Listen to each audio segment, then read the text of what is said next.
안녕하세요. 천운으로 너무도 소중한 것을 되찾은 40대 남자입니다. 여러분께선 운명을 믿으시나요? 이렇게 말하니까 꼭 도를 아십니까? 처럼 들리지만 저는 그 운명이라는 걸 직접 경험해 봤답니다. 운명인지 절 가엾게 여긴 하늘이 내려준 마지막 관용인지 모르겠지만 아무튼 전 그때 일로 완전히 다른 삶을 살게 되었어요. 제 스스로에겐 기적과도 같았던 그때 이야기를 지금부터 여러분께 들려드리겠습니다. 부디 편안하게 들어주셨으면 좋겠어요. 저는 꽤 여유로운 집의 외아들이에요. 아버진 나중에 고위 공무원까지 지낸 분이셨고, 어머니는 약사셨죠. 부모님은 딱 하나 있는 자식인 절 굉장히 애지중지하셨습니다.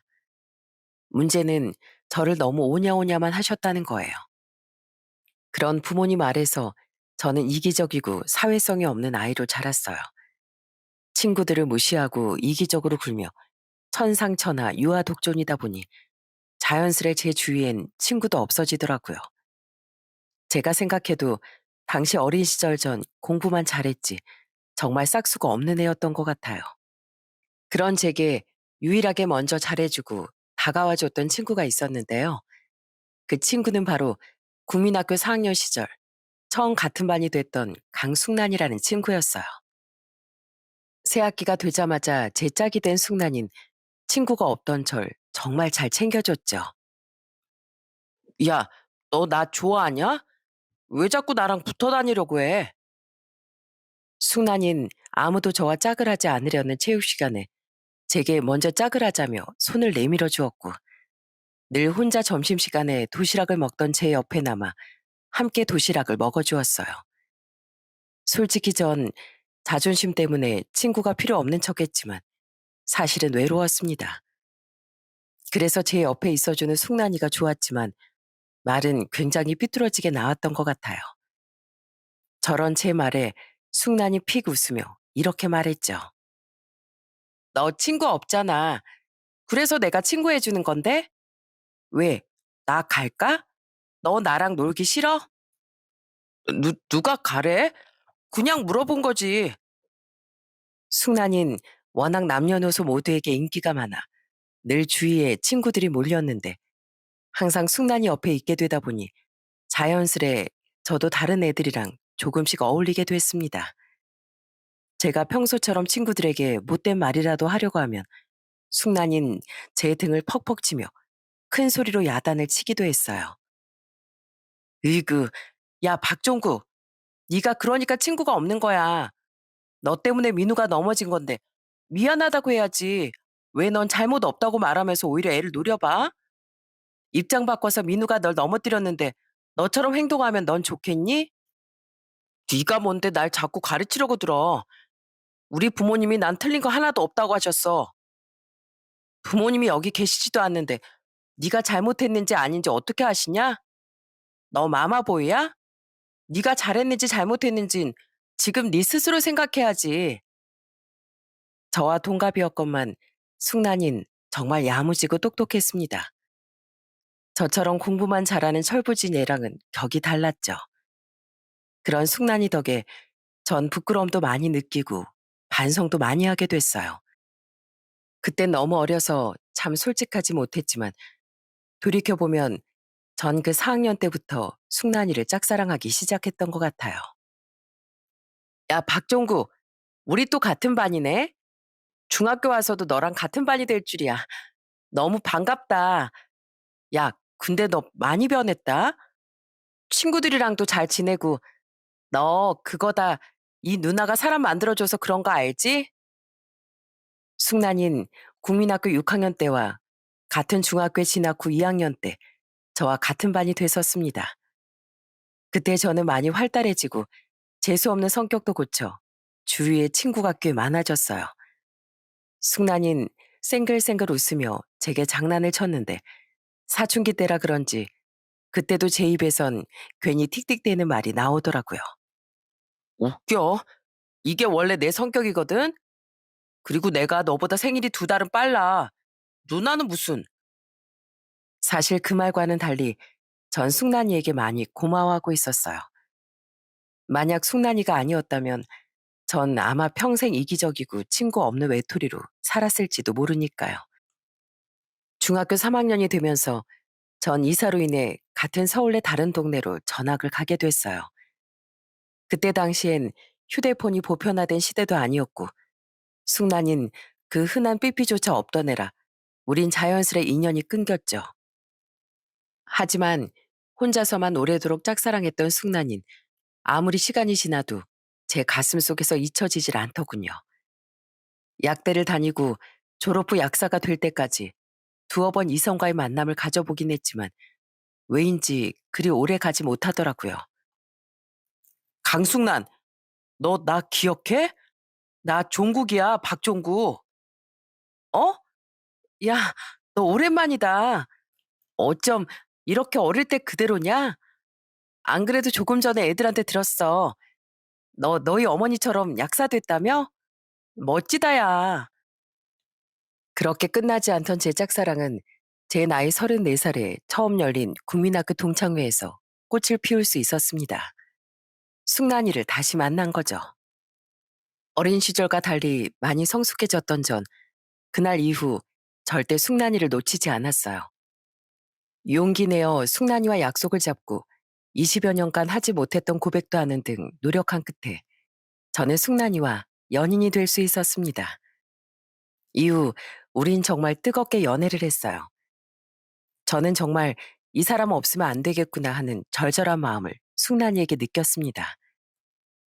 그렇게 전 연애 3년 만에 숙란이에게 청혼을 하게 됐어요. 숙란아, 내가 너 세상에서 가장 행복한 여자로 만들어줄게. 나랑 결혼해 줄래? 진심이야? 반지는 또 언제 샀어? 고마워, 종구가. 근데 너희 부모님이 날 허락해 주실까? 우린 직업 차이도 집안 차이도 너무 많이 나잖아. 숙란이 걱정처럼 솔직히 저도 부모님이 걱정이 되긴 하더군요. 부모님은 제게 거는 기대가 아주 크셨거든요. 아니나 다를까 제가 먼저 숙란이에 대해 말씀드리자 부모님은 거세게 반대를 하셨습니다. 뭐? 부모도 없이 어릴 때부터 할머니 손에서 여동생이랑 자라내라고? 게다가 직업도 뭐 중속이요? 아유, 뒷모가. 이 애비 주위엔 자식들을 재벌집에 시집장가 보냈으면 보냈지. 그런 집안에 결혼시킨 사람은 없다. 이 아빠 명성에 먹칠할 셈이야. 네 아버지 말이 맞아, 종구가. 우리가 널 어떻게 키워서 약사까지 만들었는데 그런 너랑 어울리지 않는 애랑 결혼을 한다고 하니? 우린 절대 결혼 허락 못한다.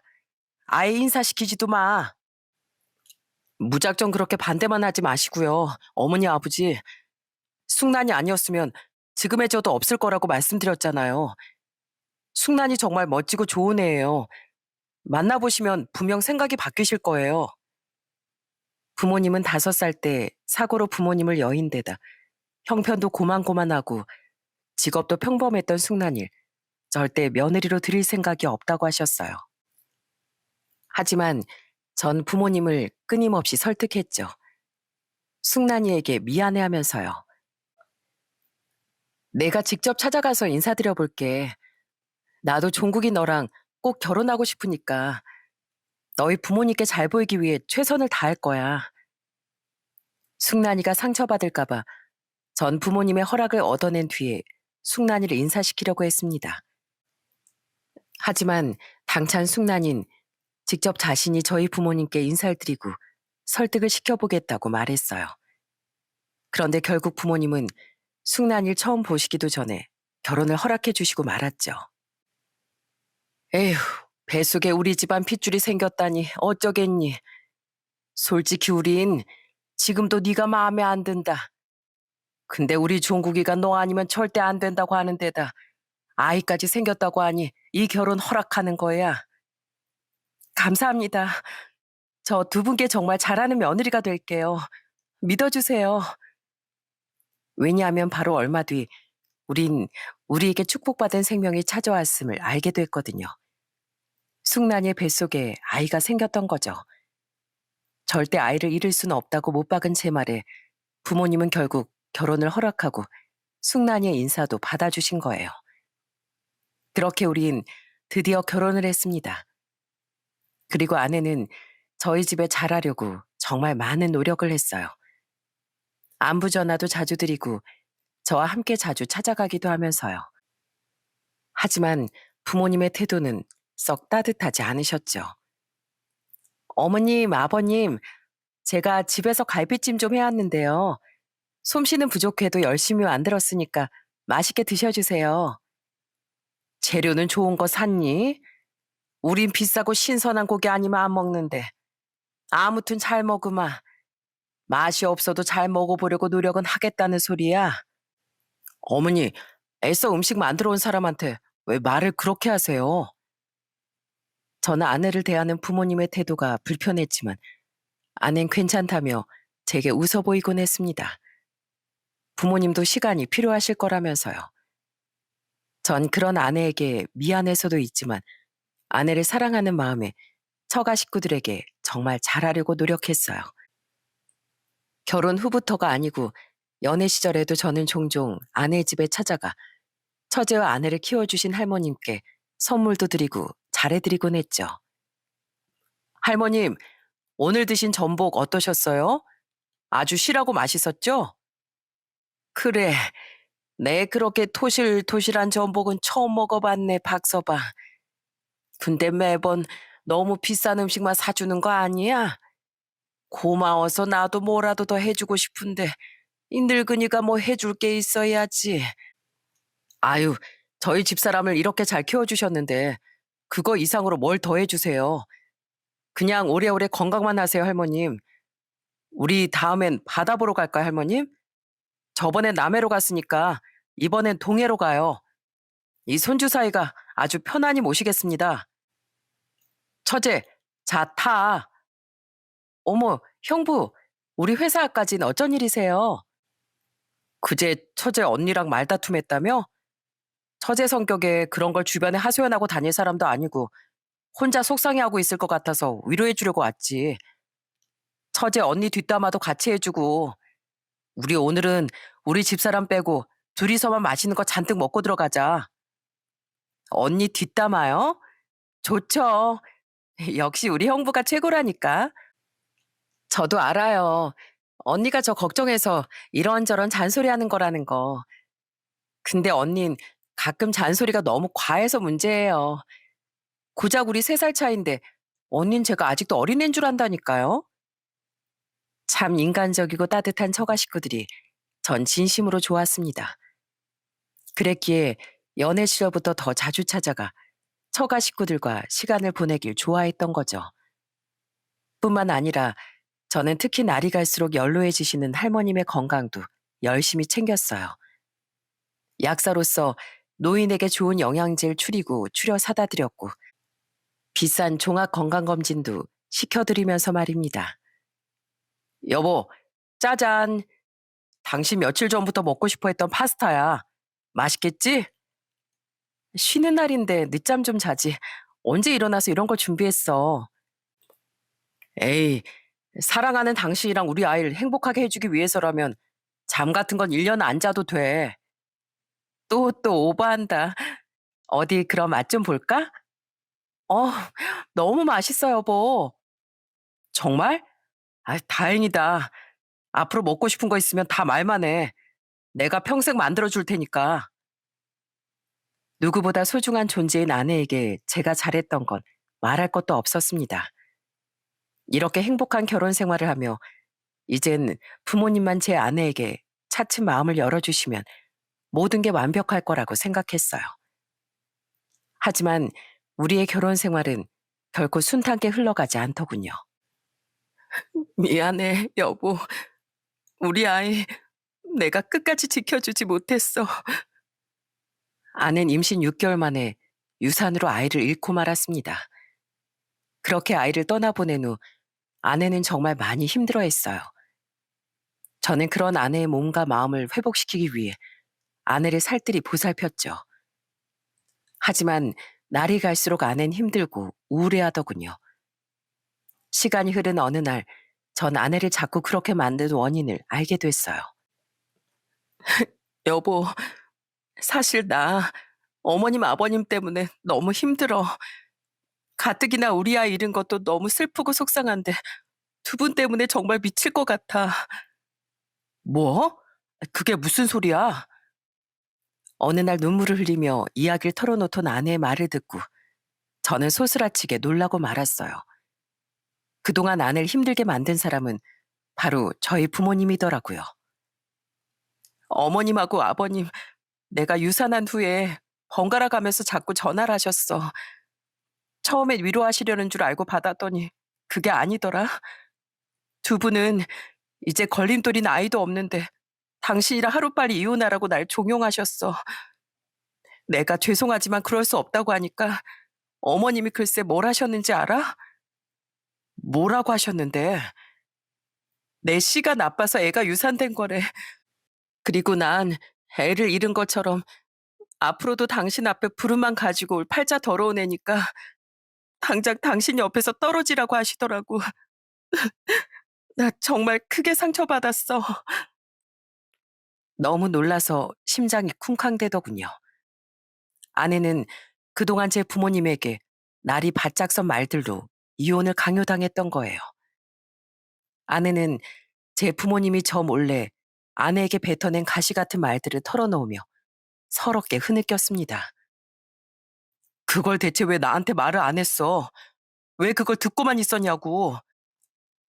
당신 맨날 당신 부모님 때문에 나한테 미안해 했잖아. 당신도 우리 아이 잃어서 속상할 텐데 나 챙겨준다고 힘든 티도 못 냈던 거 다 알고 있어. 그런 당신에게 어머님, 아버님으로 인한 속상함까지 얹어주고 싶지 않아서 그냥 혼자 참았던 거야. 그럼 전화라도 받지 말지 그랬어. 솔직히 나 바보 같다고 해도 좋은데 어머님, 아버님이 무서워. 내가 태어나서 만나본 사람 중에 가장 드세고 기가 센 분들이란 말이야. 전화 안 받으면 문자를 계속 보내시는데 그게 더 스트레스 받고 무서워서 그냥 전화를 받았었어. 근데 이젠 더 이상 혼자 삭힐 수가 없을 정도로 힘들어서 이렇게 당신한테 털어놓는 거야. 여보, 당신도 혹시 이제 나랑 이혼하고 싶어? 그걸 말이라고 해? 내가 어떻게 당신 없이 살 수 있겠어? 걱정하지 마, 여보. 내가 꼭 지켜줄 테니까. 그동안 우리 부모님 때문에 많이 힘들었지? 내가 미안해. 지켜주지 못해서. 저는 아내에게 울며 사과한 후 곧장 부모님을 찾아갔습니다. 그리고 난생 처음 부모님께 소리를 바락바락 지르며 화를 냈어요. 괜히 아내에게 피해가 갈까봐 거짓말로 아내를 감싸기도 하면서요. 어떻게 제 아내한테 그런 무서운 말들 하실 수가 있어요? 두 분도 자식 있는 부모인데 어떻게 아이 잃은 사람한테 씨가 나빴다느니 팔자가 사납다느니 하는 말을 하면서 이혼을 강요하냐고요? 너 나랑 네 엄마한테 지금 소리 지르는 거냐? 코 기집애가 그걸 또 너한테 일렀어? 아주 애를 잃은 것도 모자라 부모 자식 사이까지 갈라놓으려 하는 불려우로구나. 제가 집사람 휴대폰 자동 통화 녹음 목록 훔쳐보고 알게 된 거예요. 그리고 잘못은 애초에 어머니 아버지가 하셨으면서 왜 저희 집사람을 욕하세요? 전 집사람이랑 절대 못 헤어지니까 제발 사람 좀 그만 괴롭히세요. 안 그래도 많이 힘들어하고 있는 사람이라고요. 종국이 너. 아유 언제까지 그 기집애만 감싸면서 속상해하는 네 부모는 안중에도 없어 할 거야? 나랑 네 아빠는 다 널 위해서 이러는 거야. 주위에 집안 좋고 능력도 좋은 여자들이 널렸는데 왜 자꾸 별 볼 일 없는 그 기집애한테만 목을 매? 이제 애도 없으니까 정신 차리고 이제라도 이혼하고 좋은 혼처 찾자. 어? 사람을 왜 그렇게 조건으로만 보고 판단하세요? 그동안 집사람이 두 분께 잘하려고 얼마나 많이 노력했어요. 그 모습을 볼 때마다 제가 집사람한테 얼마나 미안했는지 아세요? 분명 말씀드리는데 전 집사람하고 이혼할 생각 절대 없어요. 아시겠어요? 저는 원망스러운 마음을 담아 있는 힘껏 소리친 후 집으로 돌아왔습니다. 이후 전 아내가 상처받을까봐 부모님 집에 가지도 않았어요. 부모님의 전화를 절대 받지 말고 문자가 와도 보지 말라며 아내에게 신신당부를 하기도 했죠. 제가 지켜줄 테니 저희 부모님을 무서워할 필요는 절대 없다면서요. 그렇게 한동안 잠잠한 것 같더니 어느 날은 아내가 펑펑 울며 제게 이러는 겁니다. 당신 부모님 정말 너무한 거 아니야? 당신 부모님 얼마 전에 나 찾아와서 1억 줄 테니까 당신 옆에서 제발 떨어지라고 하시더라. 나 같은 사람한테 이 돈이면 가분하지 않냐면서 말이야. 너무 모멸스러웠는데 이걸 말하면 내가 진짜 당신하고 당신 부모님 사이를 완전히 갈라놓는 것 같아서 말을 못했었거든. 당신이 나 때문에 어머님 아버님이랑 멀어진 것 같아서 나 너무 죄책감 느꼈었단 말이야. 두 분이 그랬어. 난 화목했던 가족 사이를 갈라놓은 불행의 불씨라고. 절대 아니야, 여보. 왜 잘못은 두 분이 하고 있는데 죄책감은 당신이 가지는 거야. 기다려. 내가 당장 달려가서. 그게 끝이 아니야. 내가 돈을 안 받으니까 어머님 아버님이 이젠 할머니까지 찾아가셨었대. 나랑 당신이랑 좀 헤어지게 만들어 달라고 나한테처럼 1억을 준다고 하셨대. 물론 할머니 그 돈을 받진 않고 놀라서 나한테 전화하신 거야. 어떻게 우리 할머니한테까지 그런 모욕을 주실 수가 있어? 나 정말 할머니께 너무 죄송하고 괴로워. 큰 충격을 받았습니다. 부모님은 아내뿐 아니라 할머님까지 이번엔 돈으로 회유를 하려고 했던 거예요. 저는 당장 처가로 달려가 할머님 앞에 무릎을 꿇었습니다. 그리고 진심으로 사죄를 했어요. 그런 제게 할머님은 한숨을 쉬며 이렇게 말하셨죠. 에휴, 우리 숙난이가 자네 집에서 환영받지 못했다는 건 대충 알고 있었다만 이 정도일 줄은 몰랐네. 자네가 무슨 잘못이 있겠냐마는 손녀들을 애지중지 키운 할미 입장에서 정말 개탄할 일이야. 자네 부모는 내가 소금을 뿌려가며 쫓아냈네. 너무 서운해하지 말게. 그리고 자네랑 숙난이가 서로 얼마나 애틋해하는지 아니까 헤어지라고는 말 못하겠지만 우리 숙난이 좀 제발 잘 지켜주게.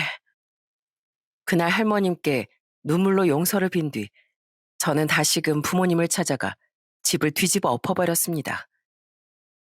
두 분 돈이 그렇게 많으세요? 그래서 사람을 이번엔 돈으로 회유하려고 하신 거예요? 자식인 제 앞에서 부끄럽지도 않으세요? 네? 어디까지 절 수치스러운 죄인으로 만들어야 속이 시원하시겠어요? 대체 왜 절 이렇게 괴롭히시냐고요? 우리가 오죽했으면 이러겠니? 걔 네 앞길을 영원히 망칠 거야. 너보다 훨씬 오래 산 우리 눈엔 다 보여. 말로 못 알아먹는 것 같으니 이번엔 좋게 좋게 설득하려고 했건만 고 기집애가 보통 독한 게 아니구나. 아주 널 단단히 홀려놓고 안 놓아주고 있어. 심지어 부모님은 이후 아내의 직장 앞을 찾아가 괴롭히기까지 하셨습니다. 인생 더 고달파지기 싫으면 빨리 이혼하라면서요. 아내에게 그 이야기를 듣고 기겁한 전 한동안 약국문까지 닫고 아내 회사 앞을 지키고 있었어요. 그 결과 이혼을 종용하기 위해 퇴근 시간에 맞춰 아내를 찾아갔던 부모님을 몇 번이나 먼저 발견하고 막아낼 수 있었죠.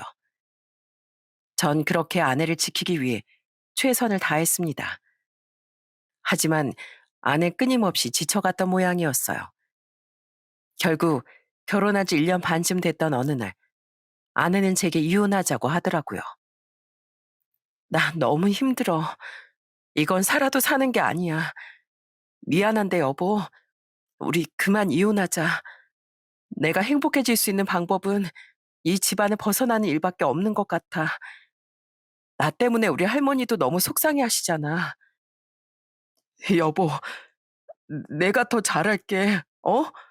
내가 더 열심히 당신 지켜줄게. 할머님께도 더 사죄드리고 잘하려고 노력할게. 아니, 그냥 나 아예 부모님하고 인연을 끊을게. 그 다음에 우리 부모님이 모르는 곳으로 아예 이사 가서 살자. 어? 그러니까 제발 이혼하자는 말은 하지 마. 내가 당신 없이 어떻게 살아? 아니, 부모 없는 서름을 잘 아는 내가 어떻게 부모 자식 연을 끊으라고 말할 수 있겠어? 지금까지만 해도 난 충분히 당신하고 당신 부모님 사이를 갈라놨어. 난 그렇게 집안을 망친 여자라고 당신 부모님한테 더는 욕먹고 싶지도 않고, 이젠 제발 평범하고 평온하게 좀 살고 싶어. 여보, 나 요새 사실 정신과에도 다녀. 너무 우울하고 힘들어서.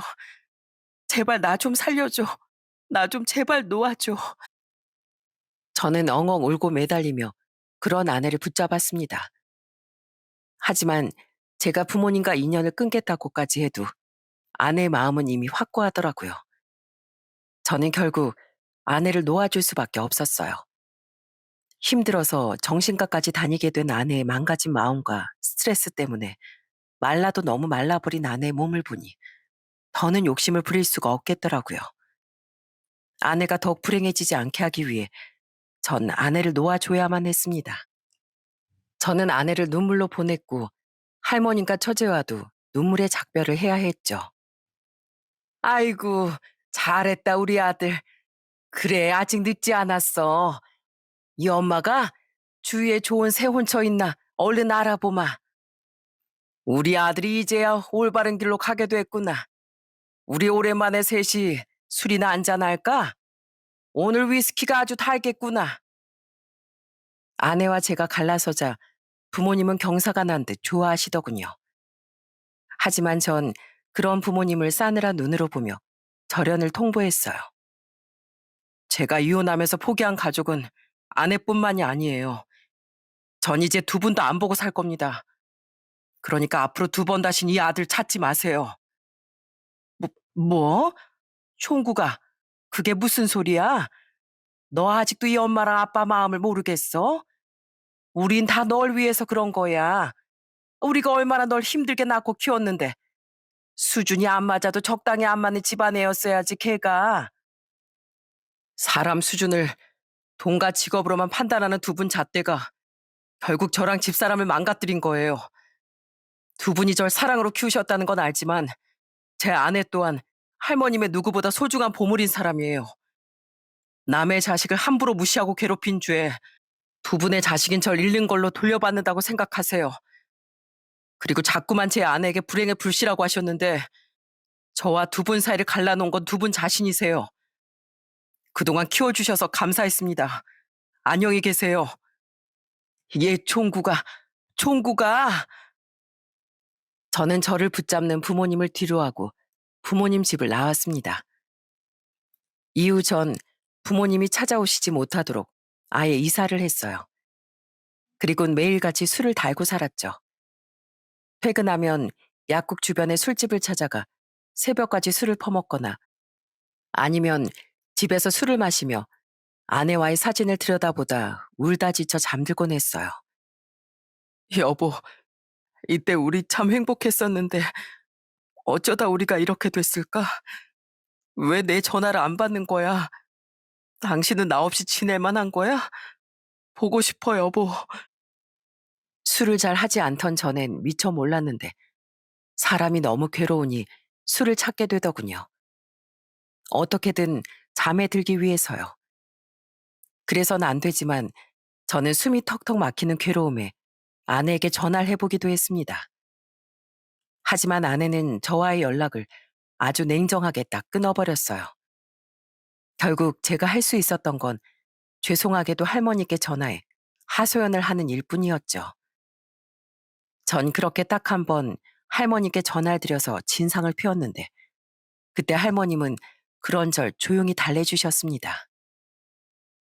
할머님, 잘 지내세요? 혹시 숙난이는 어떻게 지내요? 밥은 잘 먹나요? 좀 웃기도 하나요? 숙난이가 제 전화를 안 받아요, 할머님. 제가 숙난이한테 전화할 자격 없다는 건 아는데요. 저 정말 숨을 못 쉬겠어요. 그냥 다 잊고 잘 살게 박서봐. 숙난이도 잘 지내고 있으니까 자네도 이젠 자네 인생 살아. 아쉽고 슬프지만 어쩌겠나. 결국 이렇게 인연이 아니었던 것을. 술 마신 것 같은데 술도 적당히 마시고 못 망가져. 그렇게 폐인처럼 살며 저는 살도 10kg가량이나 빠져버렸어요. 밥도 안 먹고 잠도 잘 못 자며 술만 달고 살았으니까요. 그렇게 이혼 후 3개월쯤 지났던 어느 날이었습니다. 그날 전 일이 끝난 후 물레역으로 가기 위해 버스를 타고 이동하고 있었어요. 맨날 혼자서 무슨 청승이냐며 친구 녀석이 절 불러냈거든요. 같이 술을 마시자면서요. 모든 의욕이 없을 때라 친구의 제안이 귀찮았지만 그래도 고마운 마음에 억지로 몸을 버스에 실었던 거죠. 술을 마시러 가는 길이니 차는 두고서요. 그런데 그건 신이 절 불쌍히 여겨 내려준 마지막 기회이자 선물이었더군요. 어? 어? 창가에 앉아 무심히 창밖을 보고 있던 전 눈앞의 광경에 눈이 점점 휘둥그레졌습니다. 당시 버스가 정차해 있던 곳은 목적지보다 몇 정거장 앞이었던 한 버스 정류장이었어요. 그런데 그 정류장 의자에 낯이 굉장히 익은 사람이 웅크리고 앉아 있더라고요. 서서히 눈에 초점이 들어온 전 그 사람이 바로 3개월 전 이혼한 제 아내라는 걸 깨달았습니다. 아무리 연락을 해도 제 연락을 받지 않던 바로 그 아내 말입니다. 그 순간 버스가 문을 닫고 막 출발을 하려고 하더군요. 그리움이 뻥 터져버린 전 황급히 자리에서 일어나 기사님께 소리쳤어요. 기사님, 잠시만요. 저 내릴게요. 차 좀 세워주세요. 그렇게 급하게 세워진 버스에서 내린 뒤 전 천천히 아내 옆으로 다가갔습니다. 떨리는 목소리로 아내를 부르면서요.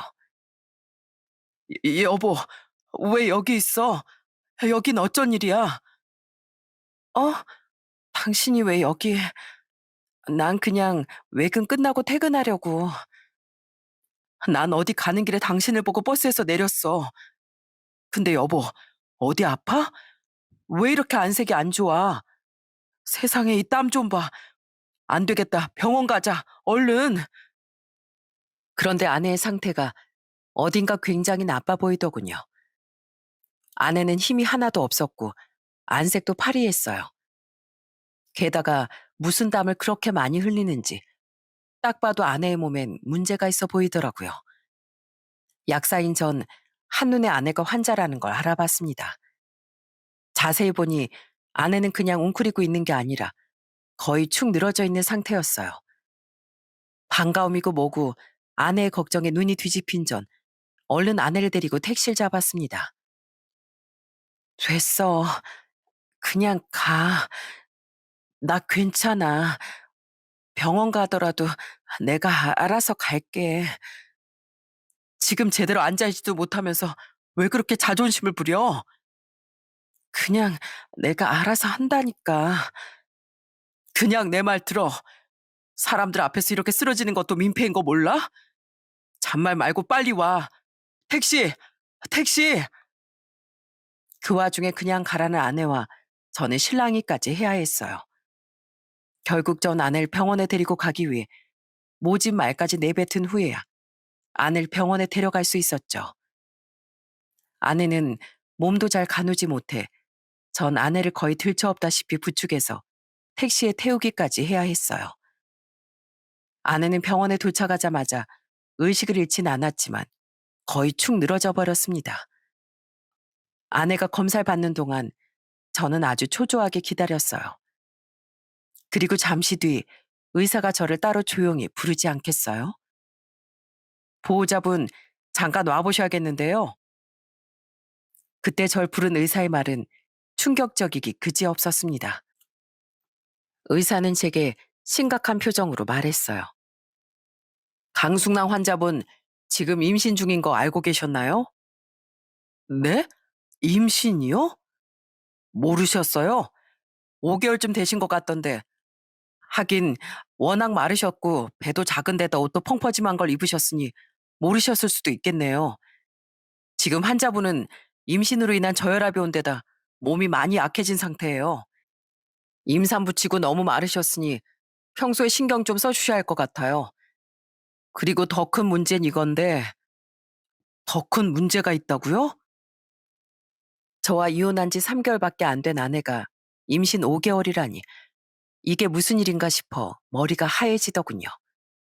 하지만 더욱 저를 경악해 했던 건 이어진 의사의 충격적인 통보였어요. 갑상선 암이요? 네, 다행히 상태가 심각한 건 아니라 자세한 건 다시 검사하고 진료를 해봐야겠지만 아마 출산을 한 후에 수술을 받으셔도 될 겁니다. 임신한 분들에게 이런 갑상선 암이 꽤 발견되는데 비슷한 경우에 많이들 그렇게 하시거든요. 예후도 굉장히 좋고 진행 속도도 빠르지 않은 암이어서요. 아내 임신과 암이라는 충격적인 소식을 들은 전 힘없이 누워있던 아내의 침대로 다가갔습니다.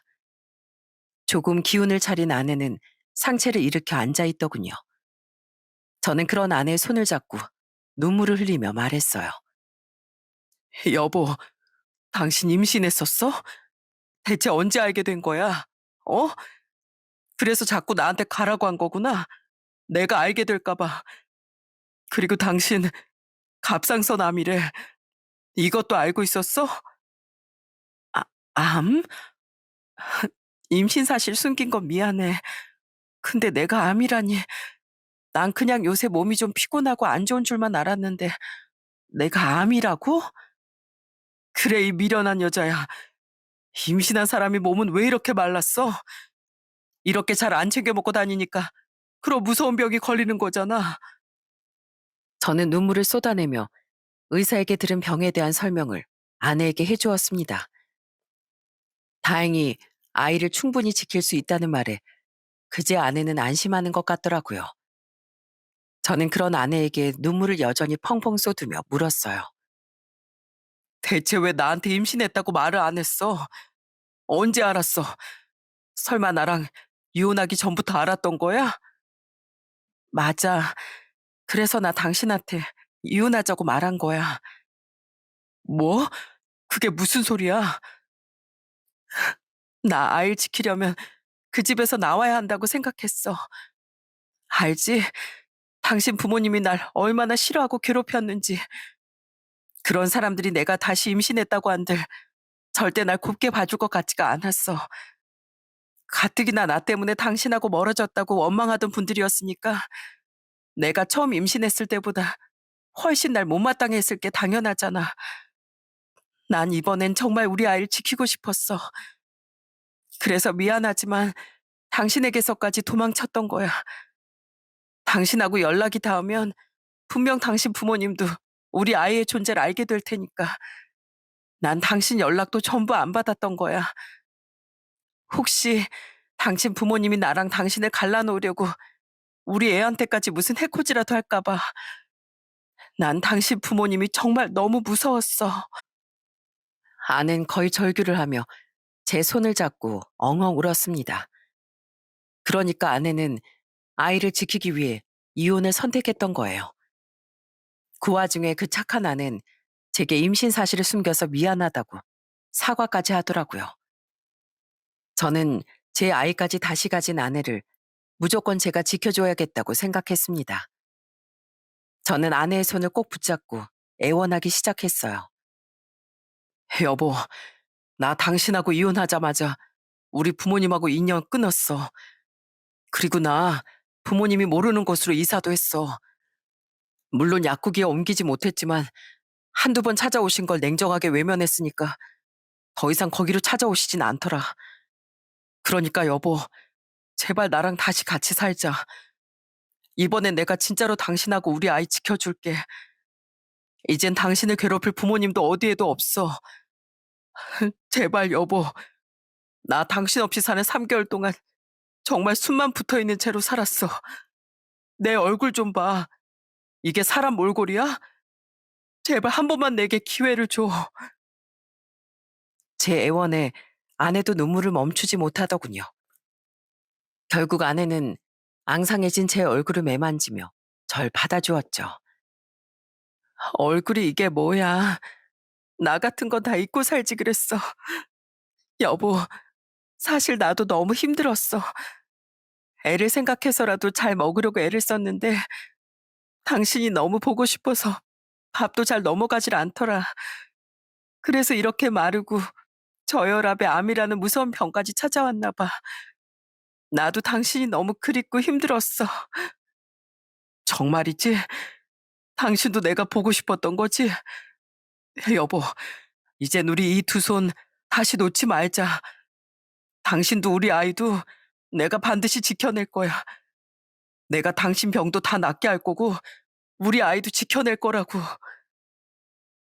드디어 제게 마음을 열어준 아내에게 저는 연신 고맙다고 말하며 오열했습니다. 아내가 절 받아줬다는 기쁨도 컸지만 그만큼 너무 미안했거든요. 저희 부모님 때문에 혼자 많이 힘들어하다 그런 병까지 걸린 아내에게요. 그리고 잠시 뒤 소식을 듣고 할머님과 처제가 병원으로 달려왔더군요. 그때 아내는 입원을 위해 병실로 옮겨진 상태였죠. 저는 할머님과 처제 앞에 무릎을 꿇고 말했어요. 임신한 숙난일 지금껏 혼자 둔 데다 암까지 걸리게 한 제가 너무 큰 죄인이라는 거 압니다. 할머님, 숙난이 몸이 이렇게 약해지게 된 건 모두 다 제 탓이에요. 하지만 저 절대 같은 실수 반복하지 않을게요. 이런 못난 절 다시 받아준 숙난일 저 목숨 걸고 지켜주면서 살 겁니다. 그러니까 저 다시 한 번만 사위로 받아주시면 안 될까요?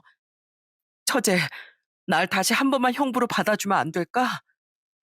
에휴, 젊은이들 수뇌보가 하늘을 울렸나 보네 그래. 그러니 그런 우연으로 서로 이렇게 다시 마주친 게지. 그래, 어디 다시 한번 잘 살아보게. 나도 임신한 몸으로 매일 울고 밥도 잘 못 먹던 우리 숙난이 보면서 가슴이 이만저만 찢어지는 게 아니었어. 그래도 이게 운명이겠거니 하고 지켜만 봤던 거야. 그리고 만약 오늘 자네를 만나서 병원에 오지 않았더라면 우리 숙난인 암에 걸린 사실도 아주 늦게 알았을 거 아닌가. 자넨 우리 숙난이에게 귀인이나 다름없네. 감사하게도 할머님은 못난 손주 사이를 따뜻하게 품어주셨습니다. 그 옆에서 아내가 암이라는 사실을 알고 펑펑 울던 처제 또한 이번엔 부디 잘 살라는 고마운 말을 제게 해주더군요. 자격 없는 절 받아준 처가 식구들과 아내에게 너무 고마워. 전 고개를 떨군 채 오래도록 흐느꼈어요. 아내는 3일 정도 안정을 위해 입원을 했고 그 뒤 저는 아내와 다시 재결합했습니다. 아내는 이사 후 혼자 살고 있던 제 집으로 다시 들어와 살기 시작했죠. 출산 후 수술을 진행하기로 한 아내는 임신 기간 동안 암의 경과를 보기 위해 주기적인 검사를 받으러 다니게 되었어요. 저는 그런 아내를 데리고 꾸준히 병원을 다녔고 임산부와 저혈압 그리고 암에 좋은 영양제와 몸에 좋다는 건 다 챙겨주며 아내를 보살폈습니다. 제게 짐이 되기 싫다는 아내를 설득해 일까지 그만두게 하면서요. 당신 몸 상태가 이런데 일은 무슨 일이야. 이럴 때 당신 지켜주려고 내가 돈을 잘 버는 거 아니겠어? 당신이 짐이라니 가당치도 않아. 늘 말했듯이 당신은 내 목숨이고 살아가는 이유야. 난 그걸 당신하고 헤어져 있는 동안 뼈저리게 깨달았어. 그러니까 진짜로 날 위한다면 일 그만두고 건강부터 생각해. 부탁이야. 그런 제 진심에 아내도 더는 고집을 부리지 않았습니다. 한편 전 아내와 재결합을 하자마자 오랜만에 부모님을 찾아갔어요. 그리곤 마음을 굳게 먹고 이렇게 말씀드렸죠. 저 두 분 보고 싶어서 찾아온 거 아닙니다. 저 집사람이랑 재결합했고 집사람은 이미 임신도 한 상태예요. 그 사실 혹시 나중에라도 알고 두 분이 또 집사람을 괴롭힐까 봐 저 이렇게 찾아와서 먼저 말씀드리는 거예요. 분명히 말씀드리는데 저희 집사람 또다시 괴롭히지 마세요. 만약 또 연락하고 찾아가서 제 아내나 할머님을 괴롭히면 그땐 저 부모님이고 뭐고 바로 고소할 겁니다. 아버지, 그래도 전직 고위 공무원이셨는데 자식에게 고소당하는 불명예는 얻으시면 안 되겠죠? 어머니도 그럼 분명 주위에 망신 크게 당하실 거고요. 전 분명히 말씀드렸습니다. 부모님은 저더러 배은망덕한 놈이라며 소리를 지르고 눈물을 흘리시더군요. 물론 자식으로서 굉장한 불효였지만 이미 가정을 꾸린 제게 가장 중요한 건 아내와 아이를 지키는 일이라고 생각했기에 저는 마음을 독하게 먹고 그 집을 나왔죠. 그 뒤 부모님은 포기 않고 제 약국으로 찾아와 종구가 너 지금 속고 있는 거 아니야? 걔 혹시 바람 피워서 다른 놈 씨를 품고 있는 거 아니냐? 너 분명 속고 있는 거야. 하는 망언을 하기도 하시더군요. 제발 그만 좀 하세요. 대체 멀쩡한 사람을 어디까지 그렇게 몰아가시려는 거예요? 말도 안 되는 말인 거 두 분도 아시잖아요. 이놈아, 너도 부모가 돼보면 알 거다. 자식 앞길을 위해서 부모가 못할 짓이 뭐가 있니? 이건 절 위한 길이 아니라 두 분의 만족을 위해서 제 인생을 조종하시는 거 아닌가요? 두 분겐 죄송하지만 전 제 아내를 지켜야겠습니다. 그러니까 제가 정말 소중하셨다면 애초부터 제 아내를 괴롭히지 마셨어야죠. 제가 뭘 소중하게 생각하고 어떤 인생을 살고 싶은지 무시하는 부모님은 저도 더는 거부하겠습니다. 저는 그런 부모님에게 맞서 싸웠습니다. 결국 부모님은 절 포기하고 약국에도 찾아오지 않게 됐죠. 그렇게 아내와 재결합한 지 3년이 지난 지금 전 아내와 아들과 아주 행복하게 살고 있어요. 언제 10kg나 빠졌던 사람인지 모를 만큼 저는 살도 포동포동하게 올랐답니다. 주부가 된 아내가 어찌나 아이와 제 음식을 푸짐하게 차려주는지 제 살은 마치 행복만큼이나 두툼해졌어요. 여보, 이제 나 그만 좀 먹여. 나 벌써 우리 제외했을 때보다 15kg나 쪘어. 지금 딱 보기 좋아. 잘 먹으면서 운동하면 되지. 우리 아들, 아빠 하나도 안 뚱뚱하지? 멋있지? 아빠 멋있어. 아빠 최고. 아낸 출산 후 수술을 받고 무사히 건강을 회복했습니다. 하지만 완치 판정을 받으려면 멀었기에 아내는 지금도 꾸준히 검진을 받으며 지내고 있어요. 저는 그런 아내의 건강을 위해 남편이자 약사로서 최선을 다해 노력하고 있죠. 아이고, 우리 집엔 오늘도 행복이 넘치는 소리가 들리는구만. 할머님, 노인정 다녀오셨어요? 아직 집에 안 오신 줄 알았으면 제가 모시고 들어올 걸 그랬네요. 아파트 상가에서 집까지 코앞인데 모시러 오긴.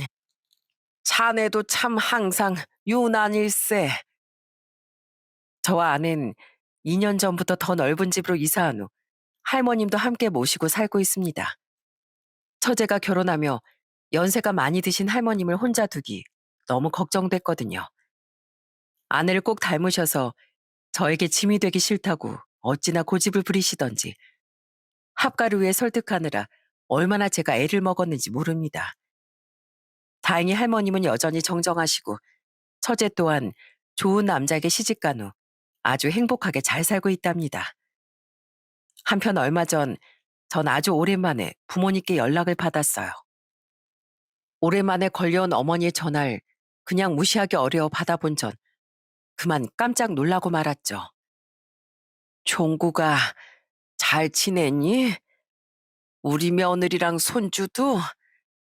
네 메신저 프로필 사진 보니까 우리 손주가 널 참 많이 닮았더구나. 종구가 이 엄마랑 네 아버지가 잘못했다. 이젠 정말 며느리도 괴롭히지 않을 테니까 우리랑 다시 만나고 지내면 안 되겠니? 너도 너무 보고 싶고 한 번도 못 알아본 손주도 보고 싶구나. 우리 너무 외롭다. 어머닌 이제 와서 후회한다며 흐느끼시더군요. 저와 사진으로 본 손주가 너무 보고 싶다면서요. 어머닌 집안 대를 이어야 하지 않겠냐며 이젠 손주를 낳은 제 아내도 인정하겠다고 말씀하셨죠.